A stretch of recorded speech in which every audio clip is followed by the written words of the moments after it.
Hi friends, it's Monday, August 15th, and we just had our Board of Supervisors meeting. We have to approve the tax levy today, and so that's why we had a board meeting on a Monday. But I want to thank Anne-Marie Stevens for coming into the Board of Supervisors boardroom to read the land acknowledgement. She is a school board member, a fellow sister in board service for Babokivity School District, and she also works at the Ho'ono O'odham Community College. So I know you're very, very busy, and I want to thank you so much for coming. She's also involved with Indivisible Tohono, so thank you so much for all of the work that you do for our community and for coming into the boardroom and kind of talking a little bit about what you do in our community. I think it's just so very important for community members to understand that we have so many partners in service that I'm just very appreciative for all your work. Thank you to the Elections Director, Constance Hargrove, and to our County Recorder, Gabriela Casares Kelly, for a remarkable inaugural election. This is the first time we've had vote centers and the first time that we had e-poll books, and we also were dealing with an election that we had brand new legislative districts. And it was just an entirely brand new process that I think overwhelmingly was incredibly successful. We had my colleague bring the item up as a way to sort of criticize and kind of highlight concerns. Another colleague kind of jumped in and sort of added to that. And the unfortunate part of it is, you know, you're acting as if we've never had problems in an election. There are always long lines when there's a change. If one of the machines is down. I mean, all of those things are not new to an election, but overwhelmingly, everything ran smoothly. And I was just so very proud because there was a lot of pressure on them, a lot of pressure on the 3 board members that voted to move in this direction. And, you know, basically the difference that was described to me is instead of signing the upside down book when you go in on election day, instead of signing it upside down, they give you a screen to sign on. And instead of handing you a pre-printed ballot, you wait a couple seconds and your ballot prints out and you go vote. The rest of it was exactly the same. And so thank you so much to both of them and to both of those departments, the county recorder and elections. We had our elections completed. The hand count was done with no problems. That press release went out on August 6th. We had a canvass on this agenda, item 16, that in spite of all of the numerous problems, we had a 5-0 vote when it came to certifying the election. And so there's obviously room to continue to improve, and I'm sure bugs will get worked out by the general election, but there was nothing so egregious to not vote and certify the primary election.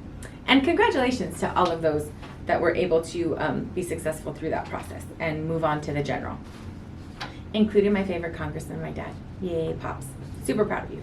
Okay, so we had an item on the agenda by our county administrator and administration regarding housing affordability, and it was to change the current housing commission, to let it expire, and to establish a new Pima County commission on housing affordability.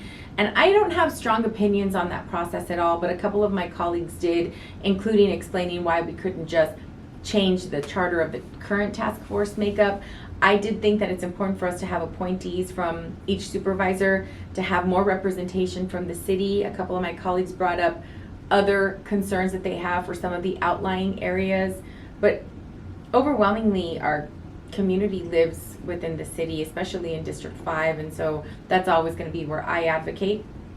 And as mentioned in the board meeting when I was speaking, you know, we have to have a regional approach to this problem. We can't continue to do it in silos where you have different municipalities working to get individually in a silo to try to figure out a problem that really is a regional problem. And so I thought that was good, and that item will be coming back. We had a proposal for a legislative agenda for the Board of Supervisors, and I voted in favor of it, but really the issues that I wanted to add to it was green energy, rent control, and something that I think the state really needs to look at, and including more details about access to quality health care, including reproductive health. That item passed 4-1 with Supervisor Christie voting no, but otherwise I think that it's going to work out fine. It was a very short meeting. It started at 9 and ended at 11, so I don't have a lot to add to what we worked on. I did want to say that the tax levy that is 5.1036. It's 13 cents less than last year. And so we are doing our best to try to keep the costs lower, but some of us might experience a bump in our taxes, not because of the levy of this levy. It's really because the valuation of our homes have continued to increase. And so let's see, I think that was those were the big items.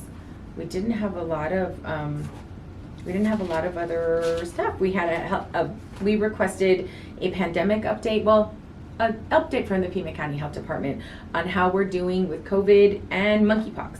So basically, we have a significant number of cases still in our community. People are continuing to get COVID, but the death and hospitalization rates related to COVID illness is down. And so we're trending generally in the right direction, but our numbers are still high. And so, do what you can to be careful. But I think what is really telling is if you don't feel well, if you have, you feel run down, if you have sore throat, cough, what you think might be general allergies, I would encourage you to test, because a lot of my friends that sort of felt a little bit like that, like, I don't feel really bad, I don't feel like myself, ended up testing positive for COVID. Of the 10 people that I can count off the top of my head, one was negative, the others were positive. And so, try to do your best. I know all of our kids are back in school, and we're going to continue to have exposure, so just be as careful as you can, and really just make sure not to go to work or school or out in the community if you're not feeling well. That's really the guidance. And then CDC has more liberal guidance related to schools, and so we'll be getting that information out as soon as the health department does that analysis. There was actually a CDC press conference happening during the board meeting, so Dr. Garcia said, I'm missing that in order to be here, but I want to make sure to get you that information as soon as possible. And that guidance will be rolled out to schools in both district and charter. And almost 75% of those that are vaccine eligible in our community are vaccinated, and 50% of those have also been boosted. And so it is still a concern. Please get boosted. Monkeypox. Monkeypox is a rapidly evolving situation. We have 14 cases right now. Our vaccine supply is relatively low, and so those that are getting the vaccine are at the high risk category. And so it really is it's a smaller number at this point. And so those that are higher risk are going to get access to that first.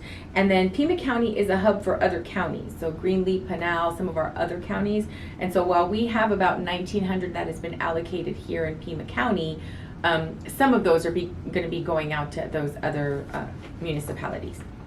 And so I think that is an update. For our next meeting is going to be on September 6th, and so that'll be a normal Tuesday meeting.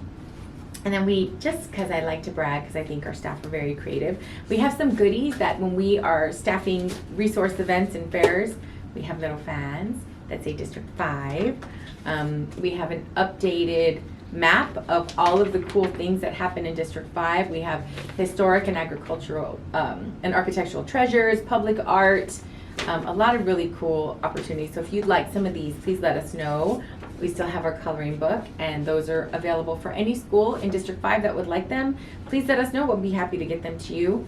We have these cool little bags that I am told are perfect for hiking and walking around outdoors. They're very lightweight, maybe like a little gym bag, something like that. And so if you see us at any of our events, please let us know. We'll have these goodies. We have erasers, because we have so many schools in our district, I wanted to make sure, and then we have pens and pencils.